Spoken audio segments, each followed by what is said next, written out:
Bismillahirrahmanirrahim. Alhamdulillah hari ini kita ngaji lagi untuk Arba'in Nawawi. Kita masuk ke hadis yang ke-22. Ini hadis termasuk hadis yang paling saya sukai. Dikasih judul At-Thoriq ilal Jannah, jalan ke surga. Ada yang bilang jalan ke surga itu susah, jalan ke surga itu susah, itu salah itu. Jalan ke surga itu beneran gampang dan dibuktikan dengan hadis ini ya. Saya bacakan hadisnya. An Abi Abdillah Jabir ibni Abdillah al-Ansari radhiyallahu anhuma anna rajulan sa'ala Rasulullah sallallahu alaihi wasallam faqala ara'aita idza shallaita salawat al-maktubat wa sumtur ramadan wa ahlaltul halal wa haramtul haram wa lam azid ala dzalika adkhulul jannah qala na'am rawahu Muslim. Jalan hadis ke-22 berjudul Jalan Menuju Surga dari Abi Abdillah Jabir ibni Abdillah radhiyallahu anhuma. Ada seseorang yang bertanya kepada Rasulullah sallallahu alaihi wasallam, bertanya seperti ini. Ara'aita ya Rasulullah, bagaimana pendapatmu jika aku itu sholat maktubah, sholat 5 waktu. Lalu kemudian aku puasa Ramadan. Lalu kemudian aku menghalalkan yang halal dan mengharamkan yang haram. Ya cuma ada 4. Sholat 5 waktu, puasa Ramadan, menghalalkan yang dia tahu sebagai barang yang halal, maka dia halalkan itu, dan mengharamkan apa yang dia ketahui sebagai barang yang haram, lalu kemudian dia haramkan itu. Walam, kalimat ini penting. Walam azid ala dzalik, dan aku nggak nambah sama sekali. Artinya sholat ya cuma 5. Dia nggak nambah sunnah, nggak nambah tahajud, nggak nambah duha, nggak nambah apa-apa gitu. Puasa ya cuma Ramadan. Dia nggak nambah puasa Daud, apalagi masih Senin Kemis. Terus kemudian a'adkhulul jannah, apakah saya bisa masuk surga dengan itu? Dan Rasulullah mengatakan na'am. Ya. Bahkan di hadis yang lain itu ada riwayat yang mengatakan bahwasanya yang bertanya ini kan orang-orang Badui ya. Orang yang jadi orang yang ketemu sama Rasulullah cuma ain malih gitu, cuma sesekali. Jadi Rasulullah di Madinah, Islam sudah tersebar kemana-mana. Terus kemudian ada orang-orang yang pengen ketemu sama Rasulullah, pengen pergi ke Madinah bertemu sama beliau. Terus kemudian ya orang-orang Bedui, orang-orang gurun pasir gitulah. Dia tinggal di orang-orang desa lah kalau bahasa kita ya. Dia cuma bisa ke kota atau bisa ke Madinah cuma sekali doang dalam seumur hidupnya. Terus kemudian ya ketemu Rasulullah, ngomong apa ya, tanya apa. Terus kemudian dia itu nanya, bilang gini, Rasulullah, kalau Islam itu apa? Ya tadi sholat, terus kemudian puasa, halalkan apa yang dihalalkan oleh Allah, mengharamkan apa yang diharamkan oleh Allah. Beneran cuma itu gitu. Orang Badui itu bilang beneran cuma itu. Terus dia bilang gini, wallahi aku akan mengerjakan itu semua dan tidak akan nambah sedikit pun. Pokoknya Islam yang pas, minimalis, yang betul-betul cuma itu doang. Apakah kalau saya mengerjakan itu saya akan masuk surga?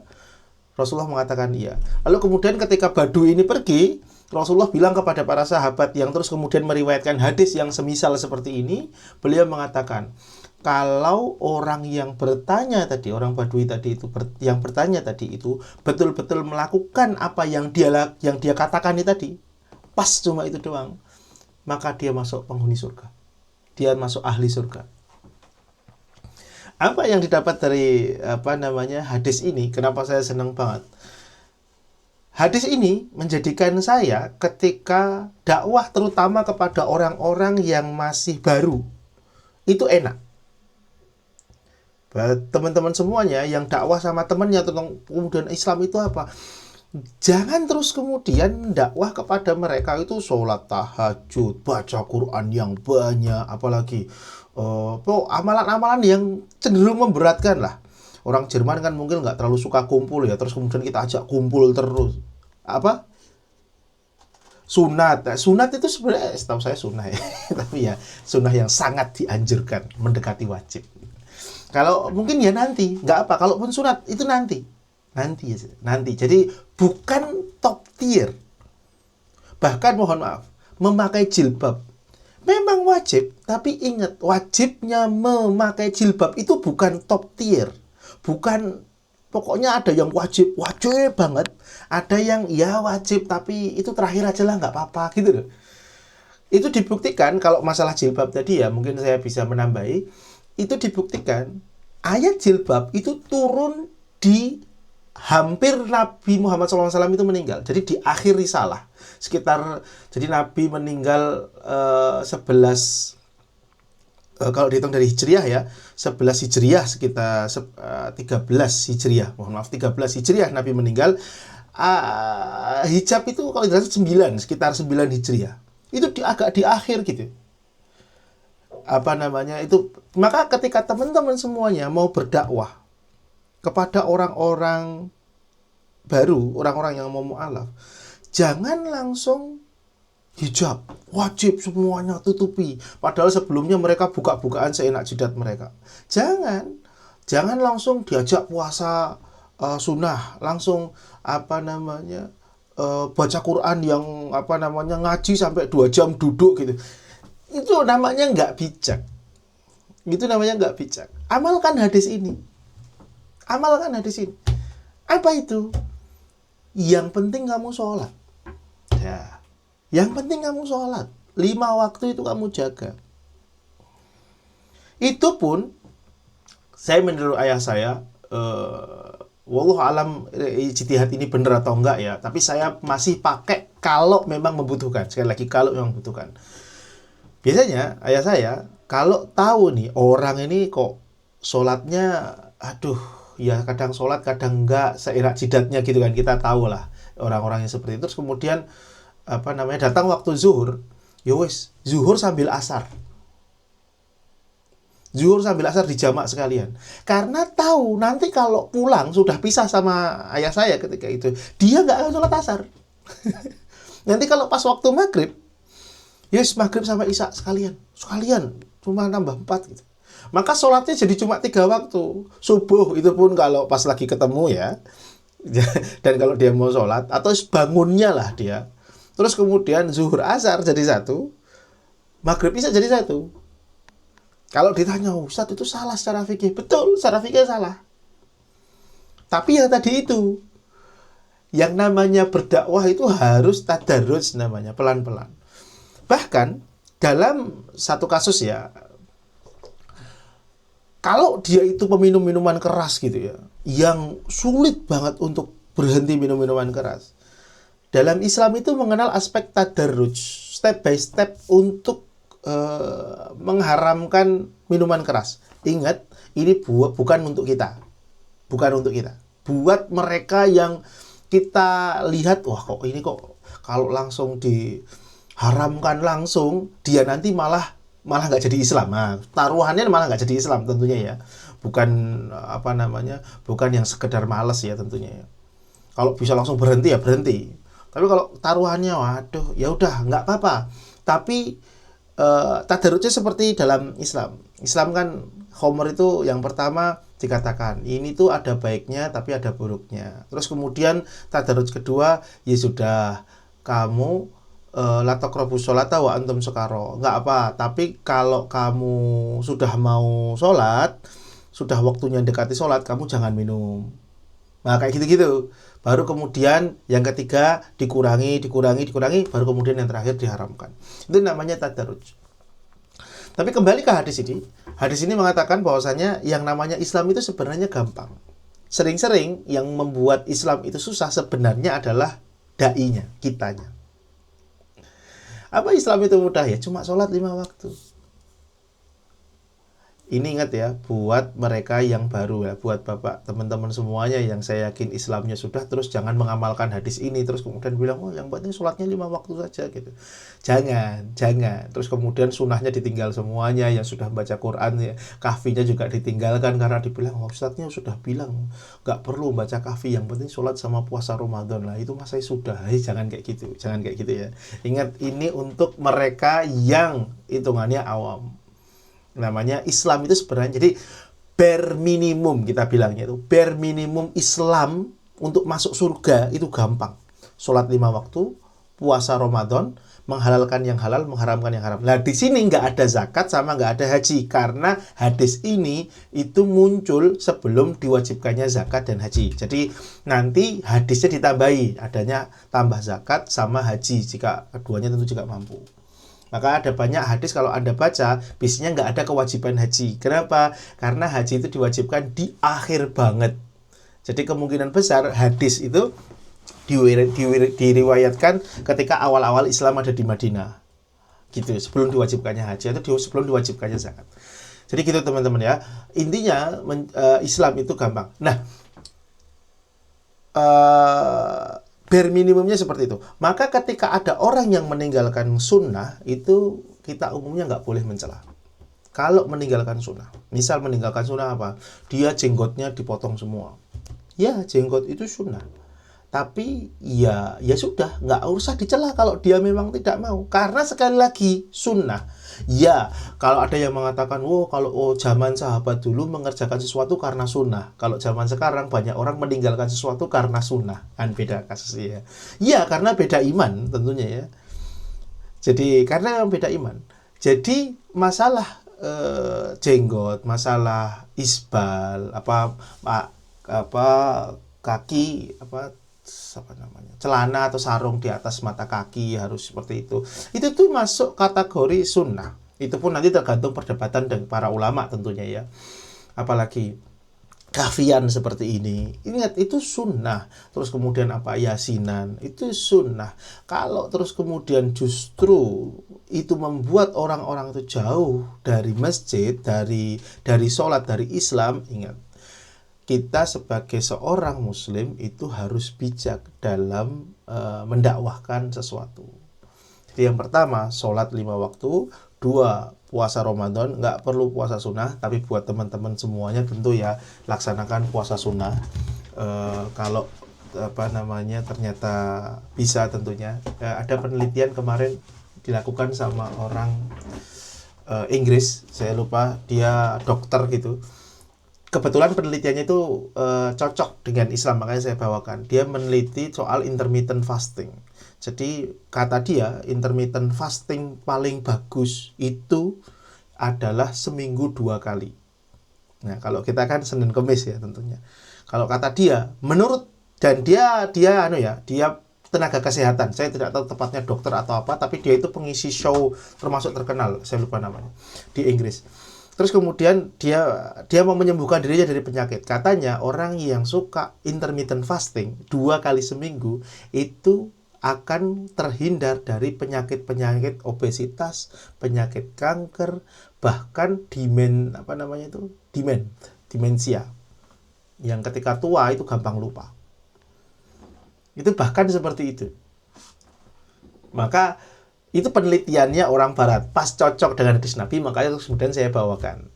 Jadi buat teman-teman semua, kalau ada yang mau mulai untuk puasa sunnah, itu ada basic science-nya, ada yang membuat. Tentunya kalau kita lebih kepada puasa sunnah, itu alasannya bukan itu, tentu ya, alasannya adalah sunnah Nabi Muhammad SAW.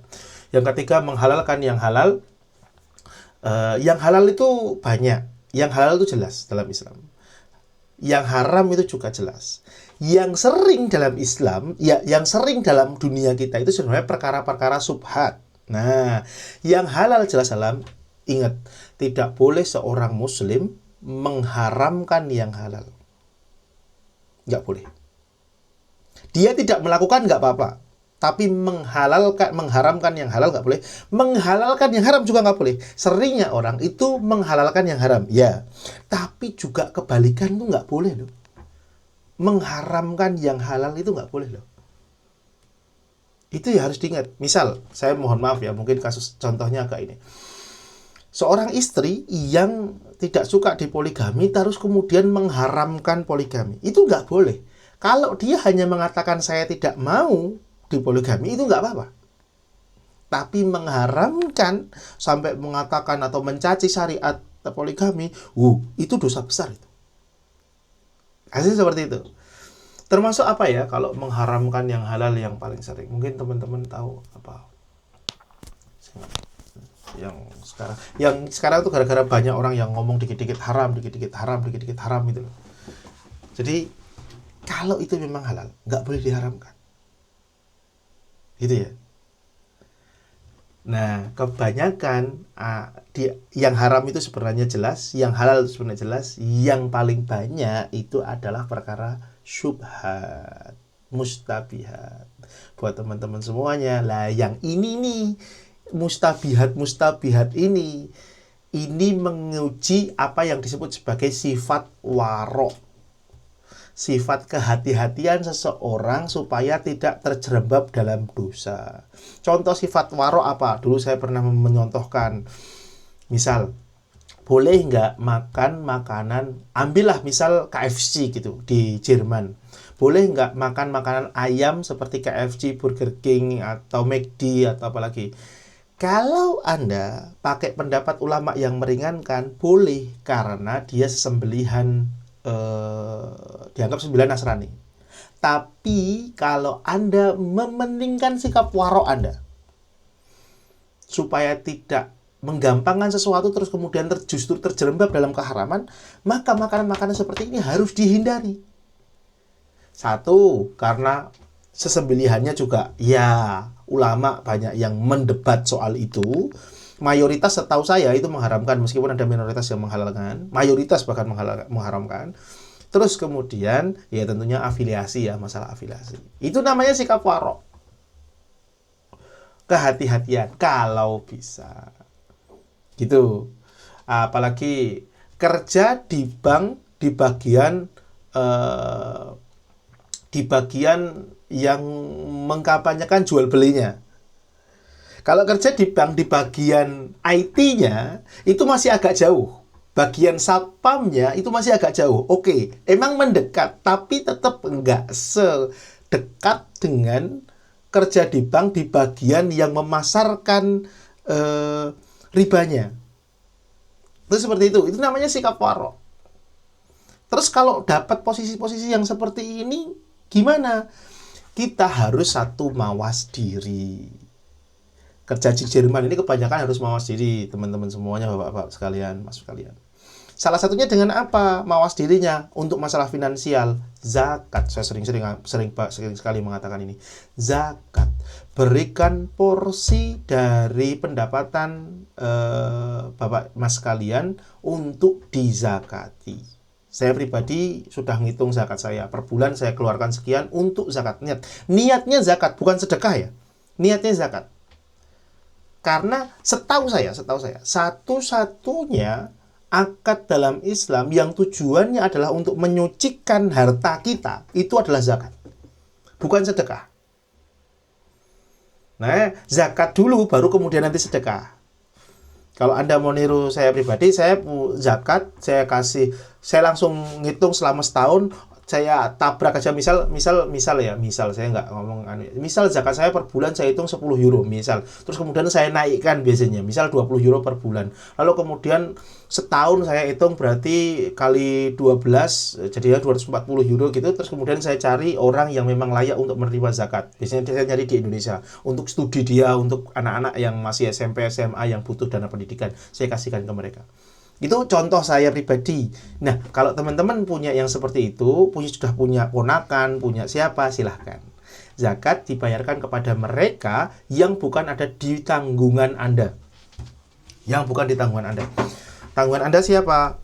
Istri tentu, anak tentu, orang tua, terus kemudian saudara perempuan. Dalam beberapa kasus nanti ke keponakan yang ayahnya, kalau kita punya saudara laki-laki, dia punya anak, saudara laki-laki kita meninggal, secara umum anak ini yang take care kita, yang mengurus kita. Gitu. Jadi kurang lebih seperti itu ya. Wallahu a'lam bishawab. فيا ذلي ويا خجلي إذا ما قال لي ربي أما استحييته تعصيني ولا تخشى من العتب وتخفي الذنب عن خلقي وتأبى في الهوى قربي، فتب مما جنيت عسى تعود إلى رضا الرب.